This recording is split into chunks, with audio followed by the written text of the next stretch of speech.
নমস্কার দর্শক বন্ধুরা, welcome to Bong football info. তো বন্ধুরা, এই ভিডিওতে আমরা ইউরো চ্যাম্পিয়ন স্পেন ও কোপা আমেরিকা চ্যাম্পিয়ন আর্জেন্টিনাকে নিয়ে কথা বলবো।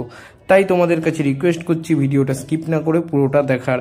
আর হ্যাঁ, এরকম টাইপের ভিডিও পাওয়ার জন্য প্লিজ আমাদের চ্যানেলটা সাবস্ক্রাইব করে বেল আইকনটা প্রেস করে দিও। তো চলো এবার ভিডিওটা শুরু করা যাক। তো বন্ধুরা, ইউরো চ্যাম্পিয়ন স্পেন ও কোপা আমেরিকা চ্যাম্পিয়ন আর্জেন্টিনা হওয়ায় বার্সেলোনা ফ্যানরা কিন্তু বর্তমানে খুব খুশি হবে, কারণ বার্সেলোনার পারফরমেন্স খুব একটা ভালো না। আর বেশিরভাগ বার্সেলোনা ফ্যানই কিন্তু ইন্টারন্যাশনাল ফুটবলে এই দুটো টিমকে সাপোর্ট করে। সুতরাং এক্ষেত্রে এখন একটা তাদের খুশির দিন চলছে, সেটা তো বলতেই হবে।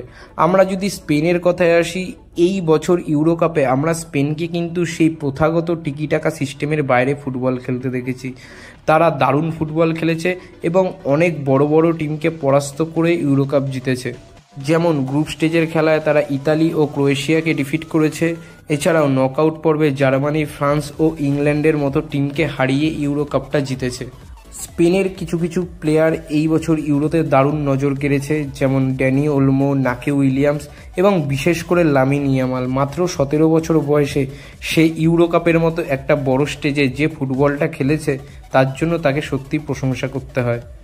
আর এই ইউরো কাপ জেতার মাধ্যমে স্পেন কিন্তু জানিয়ে রাখলো 2026 সালে তারা একটা খুব ভয়ঙ্কর টিম হিসাবে খেলতে যাবে এবং 2026 বিশ্বকাপের অন্যতম ফেভারিট দল হিসাবেও খেলতে যেতে চলেছে। এবার যদি আমরা আর্জেন্টিনার কথায় আসি, তাহলে আর্জেন্টিনা কিন্তু এবছর কোপা আমেরিকায় নিজের নামের সাথে সুবিচার করে খেলেনি।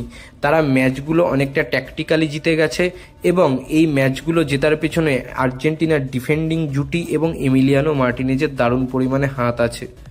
লিওনেল মেসি চোটের জন্য অফ ফর্মে থাকার বিষয়টাও কিন্তু আর্জেন্টিনার ম্যাচে একটু হলেও প্রভাব পড়েছে। এছাড়াও লাউথারো মার্টিনেজ কিন্তু এই টুর্নামেন্টে নিজেকে নতুনভাবে প্রমাণ করেছেন।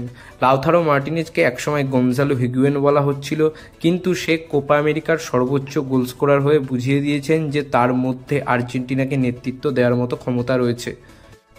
কিছুটা টালমাটাল অবস্থায় খেললেও যেহেতু আর্জেন্টিনা এখন ফিফা র্যাঙ্কিং 1 নম্বর টিম এবং কারেন্ট ওয়ার্ল্ড চ্যাম্পিয়ন, সেই কথা মাথায় রেখে আর্জেন্টিনার প্লেয়ারগুলো কিন্তু নিজেদের খারাপ অবস্থাতে গিয়েও ম্যাচগুলো বার করে নিয়ে এসছে। বিশেষ করে ফাইনাল ম্যাচে, যেখানে 64 মিনিটের মাথায় মেসিকে ইনজুরি পাওয়ার জন্য উঠে যেতে হয়েছে, সেই ম্যাচ এক্সট্রা টাইমে নিয়ে গিয়ে 112 মিনিটের মাথায় লাউথারো মার্টিনেজ গোল স্কোর করে। তারপরে আর্জেন্টিনা তাদের 16তম কোপা আমেরিকা জিতে নেয়। সবথেকে বড় কথা হচ্ছে, এই আর্জেন্টিনা মেসিকে ছাড়া জিততে শিখে গিয়েছে। মেসি তাদের দলে থাকলে একটা বাড়তি অক্সিজেন দেয়, কিন্তু মেসিকে ছাড়াও তারা ম্যাচ বার করতে পারে। এবার যদি আমরা মেসির কথায় আসি, এক সময় আর্জেন্টিনার অনেক সমর্থকরাই মেসিকে অপয়া বলে মনে করত, কারণ ব্যাক টু ব্যাক ফাইনালে আর্জেন্টিনা লুজ করেছিল। কিন্তু সেই মেসির ক্যাপ্টেন্সিপে কিন্তু আর্জেন্টিনা 3 বছরে 4টে মেজর ট্রফি জিতল। তবে একটা খারাপ লাগার বিষয় থেকেই যাচ্ছে, অ্যাঞ্জেল ডি মারিয়া আর্জেন্টিনার জার্সি গায়ে তার শেষ ম্যাচটা খেলে নিচ্ছে।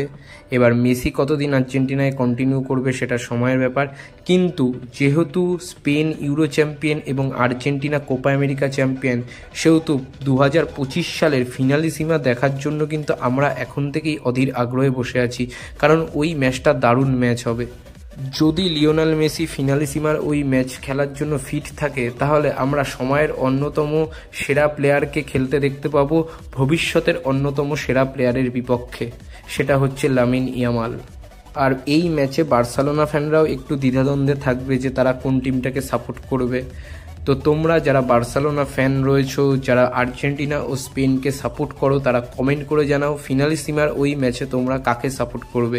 তো আজকের মতো এই ভিডিওটা এখানেই শেষ করছি। ভিডিওটা ভালো লাগলে লাইক করে দাও, শেয়ার করে দাও, আর এটাও কমেন্ট করে জানাও আর্জেন্টিনা ও স্পেন জেতায় তোমরা কতটা খুশি। আর সবশেষে একটা কথাই বলবো, দেশ ও বিদেশের ফুটবলের নানা রকম আপডেট ও অ্যানালাইসিস পাওয়ার জন্য আমাদের চ্যানেলটা সাবস্ক্রাইব করে বেল আইকনটা প্রেস করে দাও। তো আজকের মতো টাটা, বাই।